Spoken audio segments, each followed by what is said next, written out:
예, 오늘 말씀의 제목은 예수님을 핍박하다 생기는 일. 한번 읽어보겠습니다. 시작.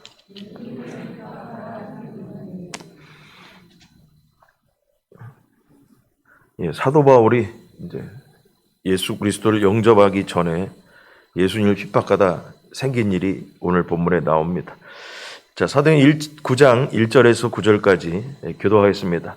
사울이 주의 제자들에 대하여 여전히 위협과 살기가 등등하여 대제사장에게 가서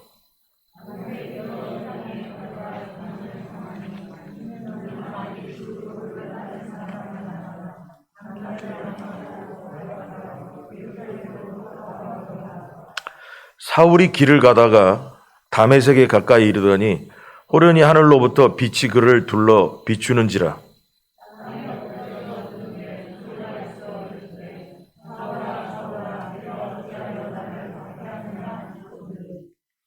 대답하되 주여 누구시니까? 이르시되 나는 네가 박해하는 예수라.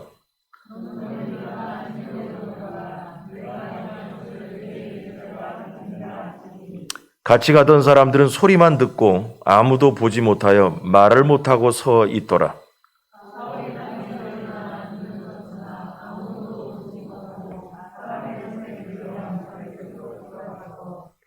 같이 합니다. 사흘 동안 보지 못하고 먹지도 마시지도 아니하니라. 아멘. 지난 몇 주 동안 스데반 집사에 대한 이야기, 이후에 대한 이야기를 해오고 있습니다. 그래서 결론적으로 스데반 집사가 돌에 맞아 죽는 그 순교를 통해서 복음이 온 세상으로 펼쳐지기 시작했다.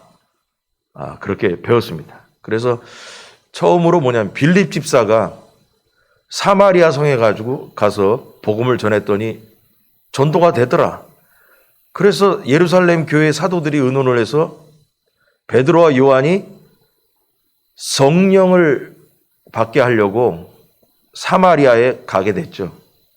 그래서 안수함에 성령이 임재했다. 그러고 나서 빌립 집사는 사마리아에서 복음을 전하다가 하나님의 인도로 광야로 가게 되었다. 그래서 광야로 가서 이디오피아 여왕 간다게의 내시를 만나서 복음을 전했다. 거기까지가 지난주 배웠습니다. 그러한 일이 있을 동안에 이제 신약성경의 주인공과 같은 그 사도 중에 사도 바울이 등장하기 시작합니다. 그래서 이 사도 바울이 도저히 예수 그리스도를 영접할 확률이 낮은 사람이죠. 여기 본문에도 나와 있지만 1절 보면은 사울이 주의 제자들에 대하여 여전히 위협과 살기가 등등했다. 그 위협과 살기가 등등했다를 문구를 이렇게 좀 찾아서 연구해 보니까 사람을 예수 그리스도를 믿는 사람들을 죽이려고 위협하는, 정말 죽이려고 찾아다녔다는 거예요. 이렇게 나쁜 사람이었어요. 그래서 이 사울이 예수 그리스도를 영접하는 것은 거의 불가능한 사건이나 마찬가지라는 거죠. 근데 이 사울이 예수 그리스도를 영접하게 된 사건에 대한 이야기가 나옵니다. 그래서 이 사울이 이름이 바꿔서 이제 바울이 되는 역사가 오늘 본문을 통해서 나옵니다. 사울과 같이 교회를 적대시하던 그 유대인들의 관점에서 보면 우리가 지금 9장을 하고 있지만 5장에서 그 기독교인들이 이제 등장하기 시작했을 때 이스라엘의 지도자들이 자기들끼리 의논했을 때 그 가말리엘이라는 사람이 제안을 하죠. 뭐냐면 건드리지 말자. 하나님이 하시는 일이라면 건드렸다가 니들이 대적자가 될 것이고 하나님이 하시는 일이 아니라면 저거 잠깐 반짝했다가 저거 사라질 거 아니냐. 그래서 가말리엘 그 사람이 그러는 거예요. 건드리지 말자. 괜히 긁어부스럼 만들지 말자. 그렇게 이제 얘기를 했어요. 그런데 이 사람들이 유대인들이 이 가말리엘의 얘기를 들었냐? 안 들었죠. 그래서 안 들어먹어서 스데반 집사를 돌려 때려주게 된 거예요. 가말리엘은 건들지 말자고 그랬어요. 그냥 놔둬 보자. 저거 언제까지 가나 저러고 가나 놔둬 보자 했는데 유대인들은 그걸 못 참고 잡아다가 돌로 때려 죽이게 된 거죠. 그래서 스데반 집사를 죽이고 교회를 핍박한 것은 결국 뭐냐, 긁어부스럼 만들고 벌집을 건드린 것과 마찬가지가 되어가지고 결국은 사마리아와 갈릴리 그리고 그 외의 지역까지 그들이 말하는, 이스라엘 사람들이 말하는 소위 이단 예수 그리스도가 퍼지기 시작한 거예요. 이단이었습니다. 퍼지기 시작했습니다. 만약에 스데반 집사 사건이 없었더라면 복음이 더 천천히 퍼졌을 가능성도 많죠. 왜냐하면 이스라엘 이 초기 기독교 사람들은 뭐냐, 예루살렘을 떠나지 않고 있었으니까. 근데 스데반 집사 때문에 자기들도 죽을 수도 있다라는 생각도 들고 해서 전 세계로 도망을 가기, 그냥 말이 도망이죠. 피신하기 시작했습니다. 그래서 결국은 긁어부스럼 만들어서 복음이 온 세상으로 나가게 된 것입니다. 그런데 이 본문을 보면서 더 웃기는 일은 뭐냐면, 정말 웃기는 일이죠. 이건 뭐냐면 복음이 스데반 집사로 인해 가지고 세상으로 나가니까 복음을 막는 대적도 세상을 향해 나간다는 거예요. 스데반 집사 때문에 예루살렘을 떠나서 땅끝까지 복음이 전파되려고 하니까 마귀는 사울이라는 사람을 통해 가지고 땅끝까지 복음을 막으러 출발했다라는 겁니다. 그래서 지금 여기 나오는 다메섹이라고 하는 데 있잖아요. 다메섹으로 지금 사울이 지금 예수 그리스도를 믿는 사람들을 잡으러 가는 거예요. 잡아가지고 뭐냐면 유대인들을 잡아서 예루살렘에 끌고 와서 죽이려고. 그래서 그거를 지금 하려고 열심히 충만해가지고 지금 움직이는 중이에요. 근데 그 다메섹이 지금이 어디냐면 다마스커스라고 이스라엘의 옆에 있는 시리아라는 나라예요. 그 다마스커스는 이스라엘 땅이 아니에요. 외국이에요. 다만 뭐냐, 그 시대에 로마가 통치하던 외국이죠. 근데 사울이 열심히 충만해가지고 외국 나라까지 가가지고 예수 믿는 유대인들을 잡으러 가겠다고 먼 길을 떠나기 시작합니다. 여러분, 하나님도 바쁘시지만 마귀도 바쁘다라는 걸 알아야 됩니다. 하나님만 일하는 게 아니라 마귀도 하나님의 일을 방해하려고 일하고 있다는 것이죠. 결국 대적자들은 이 바울을 위시한 바울 혼자 간 게 아니잖아요. 군인들을 데리고 갔는데 결국은 치명타를 맞고 말았습니다. 그들의 주동자인 사울이 가는 길에 예수 그리스도를 만나게 되었다는 것이죠. 자, 이걸 통해서 우리가 몇 가지 보겠습니다. 1번, 다메섹까지 가려는 박해자. 다 같이 시작. 예, 여기 보면은 살기 등등해가지고 이제 사울이 출발하는데 2절에 보니까 뭔 준비를 해가냐. 다메섹 여러 회당에 가져갈 유대인 땅 말고 그 옆 나라들에 있는 유대인끼리 흩어져 있는 거기에 회당이, 유대인들만 모이는 회당이 있어. 회당이 있단 말이에요. 거기에 가져갈 공문을 대제사장의 이름으로 도장받은 거죠. 거기서 이제 이단 예수 그리스도를 믿는 사람들은 다 잡아내라. 본국으로 끌고 가겠다. 이러한 공문이겠죠. 그래서 거기 이는 만일 그 도를 따르는 사람을 만나면, 이게 예수님을 따르는 도죠. 그 도를 따르는 사람을 만나면 남녀를 막론하고 결박하여 예루살렘으로 잡아오려고 했다라는 거죠. 근데 이 다마스커스가, 지금의 다마스커스 다메섹이 예루살렘으로부터 북동쪽으로 거리가 한 240km 됩니다. 그래서 설교 준비하면서 240km면 얼마 정도 될까 했더니 인천 정도가 됩니다. 상주에서 인천 정도가. 여러분, 이 거리를 열심히 충만한 사울이 걸어서 가는 거예요. 예수 믿는 사람 잡아 죽이겠다고. 지금처럼 교통수단이 발달된 시대에도 이 정도 거리를 걸어서 이동하는 게 번거로운데 사울은 단지 교회를 핍박하겠다라는 그 일념으로 그것까지 가겠다고 자청해가지고 대제사장에게 도장받아가지고 공문을 만들어가지고 출발하기 시작한 거예요. 얼마나 대단한 사람입니다. 참 대단한 사람입니다. 그리고 어떤 면에서 보면 이런 생각 들었어요. 할 일도 되게 없다. 할 일도 되게 없지. 여기서 인천거리나 되는 데를 사람들 끌고 예수 믿는 사람 잡아서 끌고 오겠다고 그거 열심히 충만해가지고 출발. 밥 먹고 할 일도 되게 없다. 그렇게까지 딴 일을 하고 있냐. 그래서 무리들을 데리고 이스라엘 밖에 다른 나라까지 가서 예수 믿는 사람 잡겠다고 출발을 했다라는 거죠.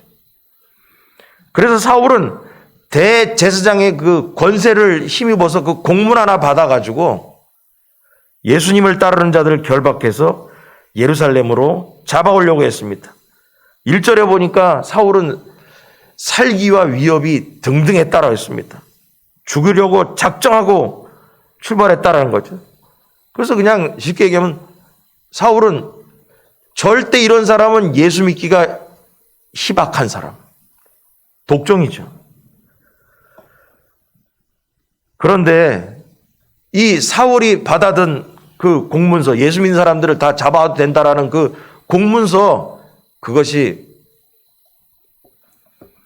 하나님 앞에서는, 예수 그리스도 앞에서는 그 공문의 힘이 사라져버린 것입니다. 그 공문서에는 능력이 없었던 거죠. 자, 이걸 통해서 1, 2절 이걸 통해 가지고 우리가 뭘 적용할 수 있을까 생각해보면 이렇습니다. 사울은 아까 얘기처럼 어떻게 보면 밥 먹고 되게 할 일 없는 사람이다. 거기까지 가가지고 그렇게 생각할 수도 있지만 열심히 충만한 사람이에요. 정말 열심히 있는 사람이에요. 외국까지 그 먼 길을 가는 그 열심이 있습니다. 그럼 사울의 입장에서 생각해 보겠어요. 왜 그랬을까? 아니, 나이는 먹을 만큼 먹어가지고 외국까지 걸어서 예수 믿는 사람 잡아서 끌고 오려고 가려고 하는 그 꿍꿍이 마음은 뭘까? 분명히 그렇습니다. 분명히 자기가 하는 일이 하나님도 원하시는 일이라는 확신이 있어서 간 겁니다. 내가 이런 일을 해도 예수 그리스도를 믿는 사람을 잡아 끌고 오는 것만큼 하나님을 기쁘게 하는 일이 없다라고 생각했기 때문에 간 것이겠죠. 그렇지 않고서야 이렇게 열심을 낼 리가 없습니다. 그러나 사울의 열심은 결론적으로 보니까 하나님을 기쁘시게 하는 게 아니라 하나님을 대적하는 열심이었다는 것입니다. 그래서 결국 뭐냐? 어리석은 열심이었다라는 거죠. 올바른 열심을 낸 게 아니라 하나님 입장에서 보면 어리석은 열심이었다라는 거죠. 우리에게 적용하면 그렇습니다.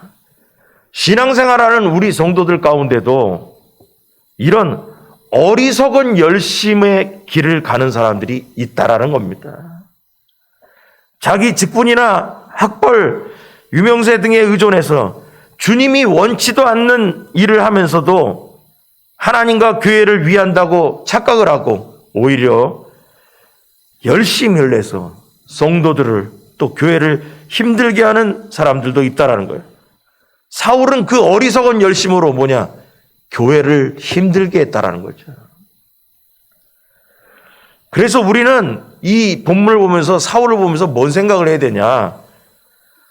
우리의 신앙적 열심이 과연 하나님의 뜻에 맞는가를 항상 돌아봐야 됩니다. 내가 신앙적으로 하는 이러한 열심, 이러한 저런 일들이 과연 하나님도 원하시는 일인가?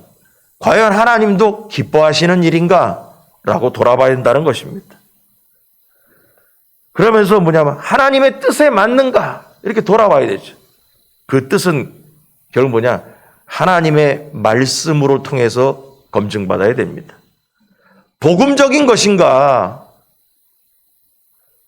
하나님의 뜻에 합당한 것인가 항상 질문하고 돌아봐야 됩니다.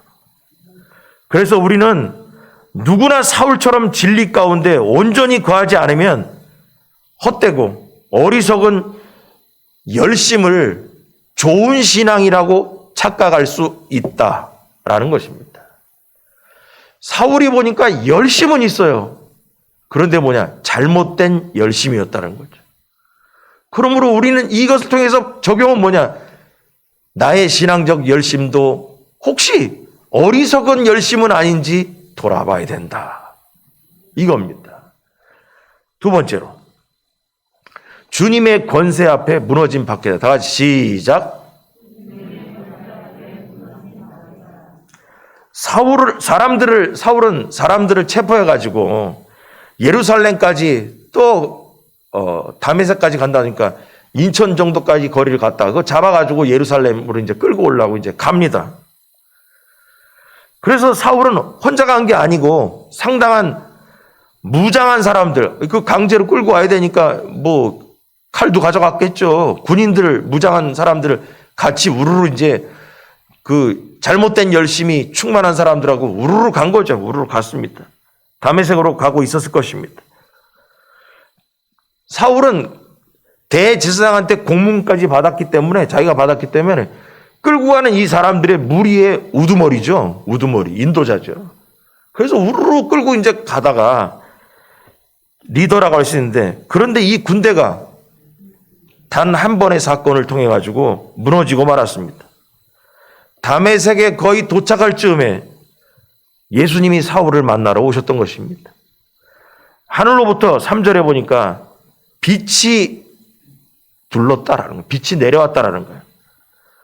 그러자 하면 4절에 보니까 사울이 땅에 엎드러졌다는 거예요. 엎어졌다는 얘기죠.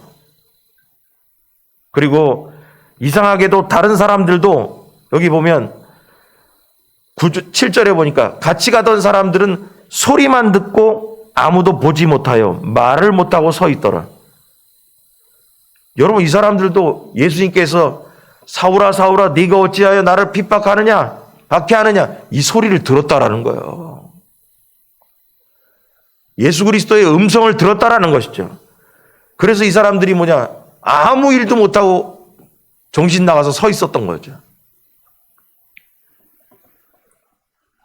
교회를 대적하는 유대인들의 머리였던 사울이 교회의 머리 대신 예수님을 직접 만났을 때 사울과 그 군대들은 전혀 예수님의 상대가 되지 못했다라는 거죠.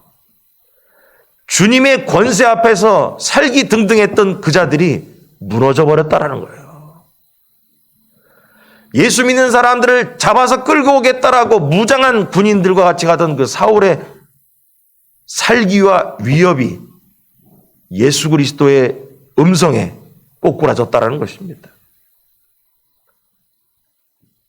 그래서 예수님은 사울이 교회를 박해한 것이 바로 나 예수를 박해한 것이다라고 말씀하고 있습니다.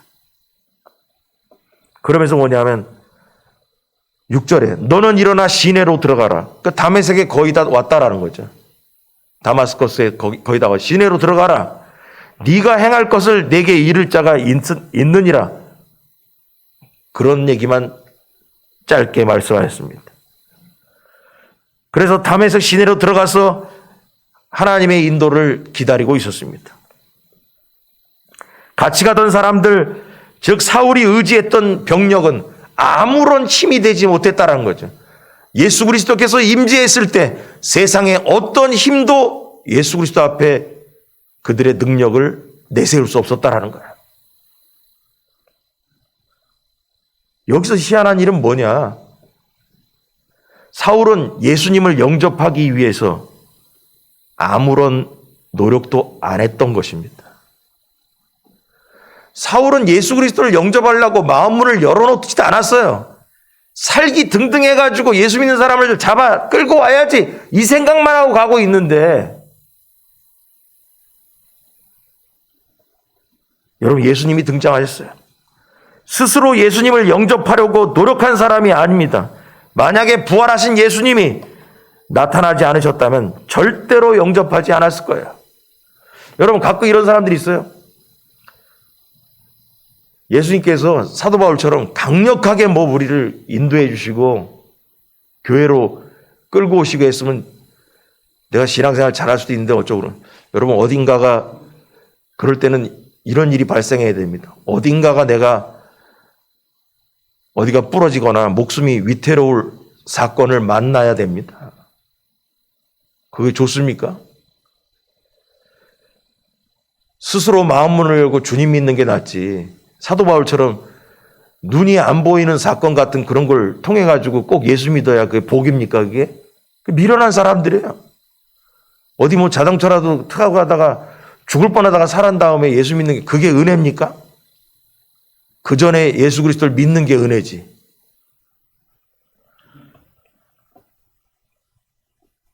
여러분, 그러나 이 사도 바울은 특별히 하나님께서 택하신 것.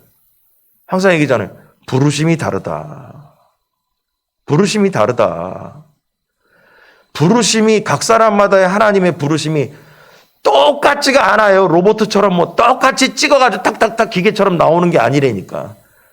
각 사람마다의 살아가는 인생의 방식이 다르고 생각이 다르고 환경이 다르다 보니까 각 사람마다 하나님이 부르시는 방법이 다 다르다는 거예요. 이렇게 악독한 사울, 이렇게 예수 그리스도를 믿는 사람들을 잡아 죽이겠다라는 마음으로 열심히 가득한 이런 자에게는 예수님도 그냥 확 잡아가지고 끌고 와야지 이거 말로 해서 안 통하는 거죠. 눈이 멀어버리려고 하는 거예요. 그래서 사울은 예수 그리스도를 믿으려고 노력한 게 없어요. 스스로 예수님을 영접하려고 노력한 사람이 아니에요. 만약에 부활하신 예수님이 나타나지 않았다면 이 사람 절대로 예수 믿을 사람들이 아니에요. 여러분, 이것을 통해서 뭘 깨닫냐? 우리가 이 본문을 통해서 뭘 깨닫냐? 이 세상의 주인은 하나님이시라는 거예요. 주권을 인정해야 된다는 거예요. 이렇게 악독한 사울도 예수님 만나면 죽는다는 것입니다, 여러분. 이렇게 고집불통이고 예수 그리스도를 믿는 사람들을 박해하고 살기가 위협이 등등한 이런 사람도 예수님의 권세 앞에서는 무너진다는 것입니다. 도저히 예수님을 영접하지 않을 것 같은 악한 사울도 예수님은 지배하신다라는 것입니다. 이 세상의 어떤 것도 예수 그리스도의 지배를 벗어날 수 없다는 것입니다. 그 당시에 어떻게 사울과 같은 놈이 예수 그리스도를 믿겠어? 다음 장에 나옵니다. 사울이 예수 그리스도를 영접했다고 하니까 기독교인들이 안 믿어요. 안 믿어. 어떻게 우리를 잡아 죽이려고 하는 그 사울이 예수를 믿어? 안 믿어. 못 믿겠다라는 거예요. 그런데 뭐냐? 그도 주님 만나면 죽는 겁니다. 그 고집불통 사울도 바뀌는 것입니다. 사울의 핍박을 예수 그리스도는 하늘에서 내려다보고 계셨고 그 악한 마음에 돌 같은 마음을 가진 악인 사울을 한 번에 압도해버리고 눈이 멀게 하시고 찍소리도 못하게 하신 예수님의 그 전능성 앞에 우리는 예수님만이 이 세상의 주인이시다라는 것을 깨달아야 됩니다. 여러분, 이 모습만 봐도 뭐냐면 사람이 의지하는 권세와 힘이 주님 앞에서 얼마나 우스운 것인지를 알아야 됩니다. 사도 바울이 뭘 의지하고 나왔습니까? 대제사장으로부터 받은 공문서. 그 공문서 하나 의지하고 같이 출발한 군인들 의지하고 떠났습니다. 그러나 예수님 앞에 그 모든 것, 공문서도 힘이 없습니다. 대제사장이 도장 찍어준 그 공문서도 필요 없어요. 칼을 든 군인들도 다 필요 없어요. 주님 만나면 다 꺾어지는 것입니다. 이것만 봐도 우리가 지금까지 살아오면서 의지하던 모든 것들이 헛된 것이라는 겁니다. 주님 앞에서 내세울 만한 어떠한 권세도 이 땅에는 없다는 것입니다. 그래서 우리는 주님이 얼마나 강하시며 세상의 힘이 얼마나 헛된 것인지 우리는 깨달아야 된다라는 것입니다. 여러분, 예수님만이 이 세상의 주인이심을 믿으시기 바랍니다. 예수님 앞에서 그 누구도 자신의 고집을 내세울 수 없다라는 것을 여러분 믿으시기 바랍니다.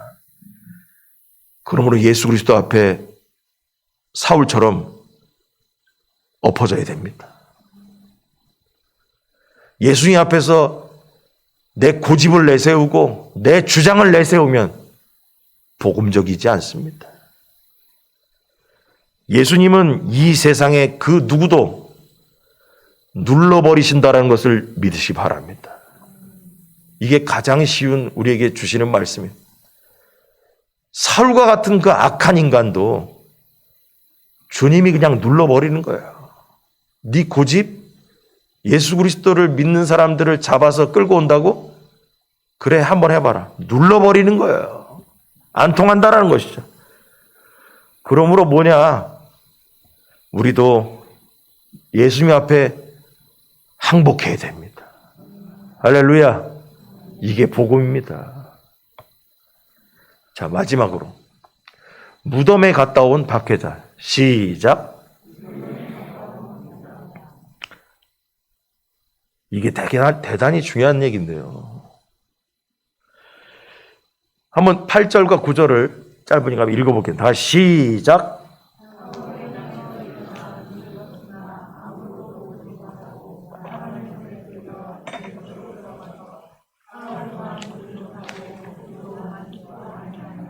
아멘.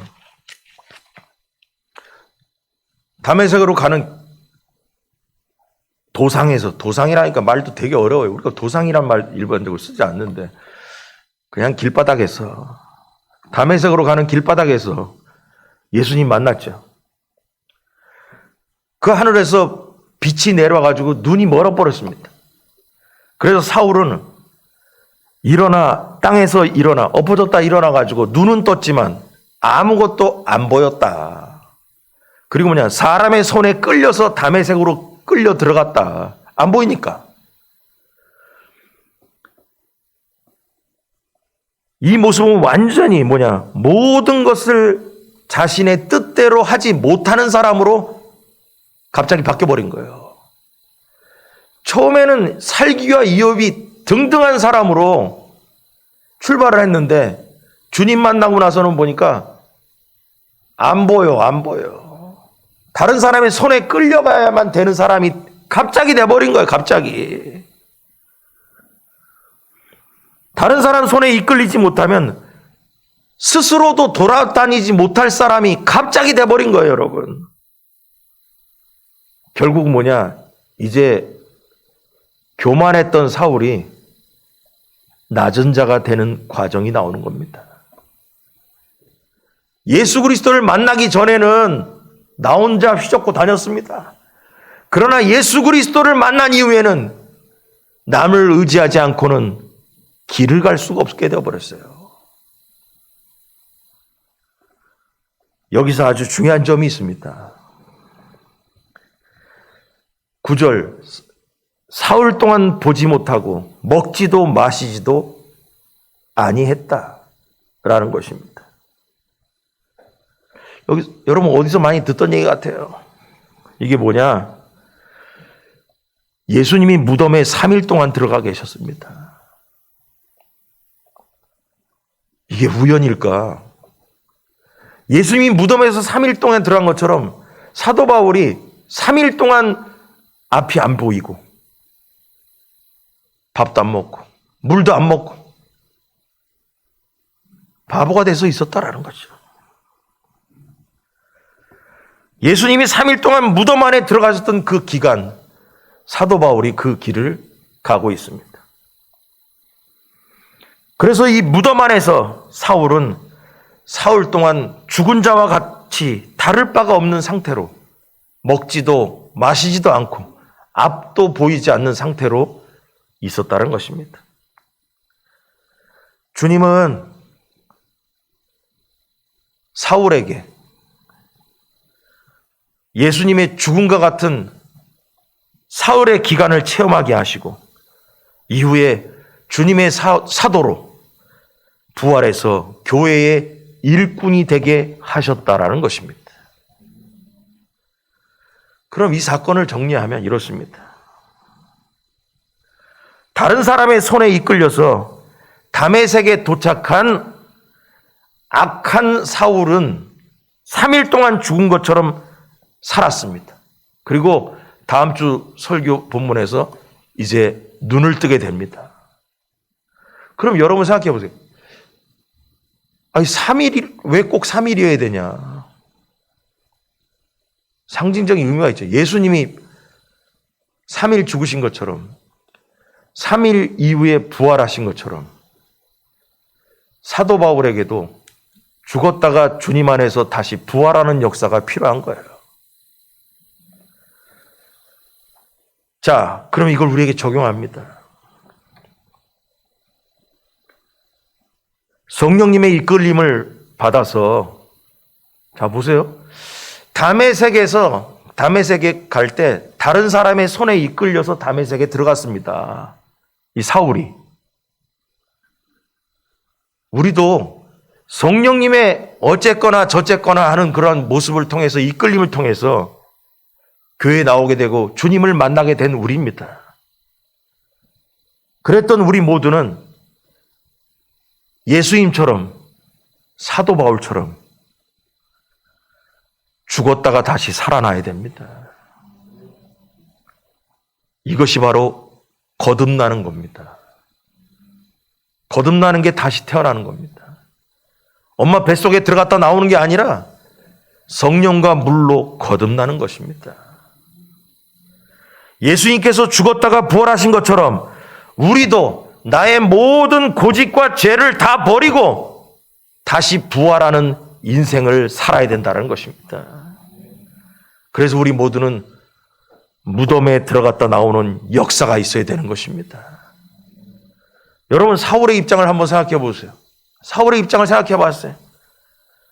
사울이 열심히 충만해가지고 기독교인들을 잡으러 가는 중인데 예수님 만나가지고 왜 나를 핍박하느냐라는 그 한마디에 사울은 회심하고 주님을 영접하게 됩니다. 그리고 3일 동안 음식도 안 먹고 물도 안 먹고 눈도 안 보이는 상태에서 뭘 했겠는가 생각해 봤어요. 입장을 바꿔놓고 뭘 했겠는가 처음으로 한번 생각해 봐서 설교 준비하면서 그랬더니 이 생각이 들었어요. 밥맛도 없습니다. 물도 마실 생각도 없어요. 여기 보세요. 사흘 동안 보지도 못하고 먹지도 마시지도 아니했다.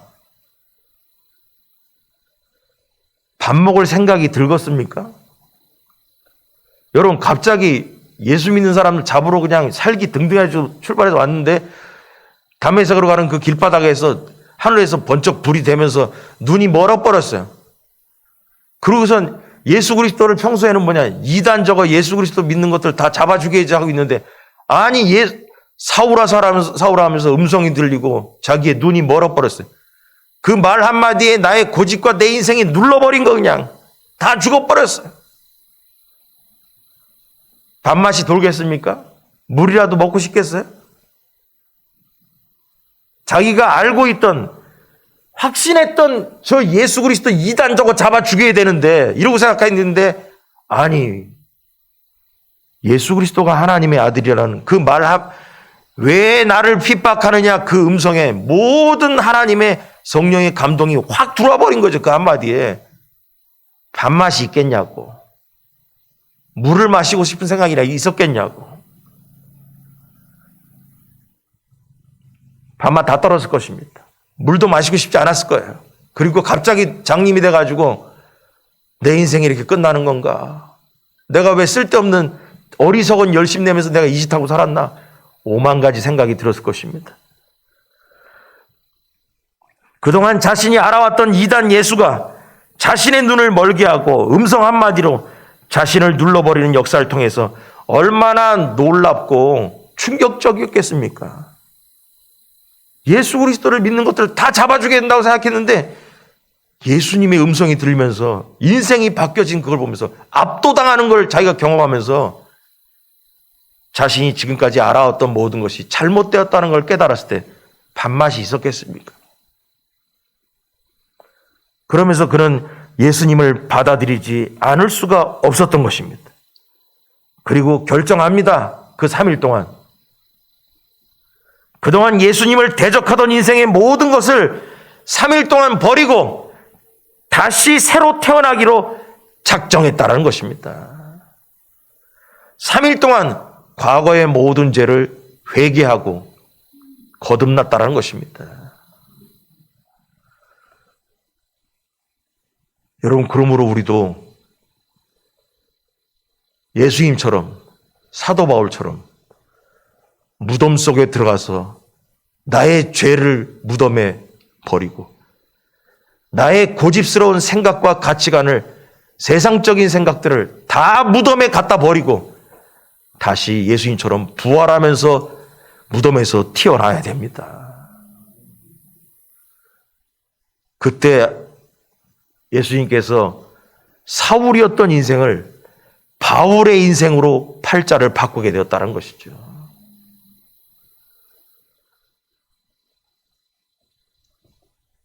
여러분, 결론 이것입니다.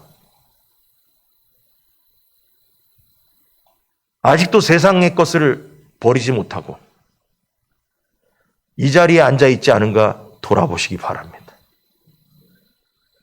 아직도 신앙생활하면서 사도 바울처럼, 예수님처럼 사흘 동안 진정한 회개의 길을 거치지 않고 과거의 죄를 답습하며 과거의 세상적인 가치관을 지금도 갖고 있으면서 이 자리에 앉아있지는 않은가 돌아보시기 바랍니다.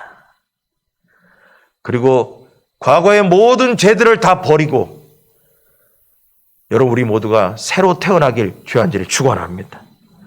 그래서 우리도 사도 바울처럼 새로운 인생을 살기를 주님의 이름으로 간절히 축원합니다. 기도하겠습니다.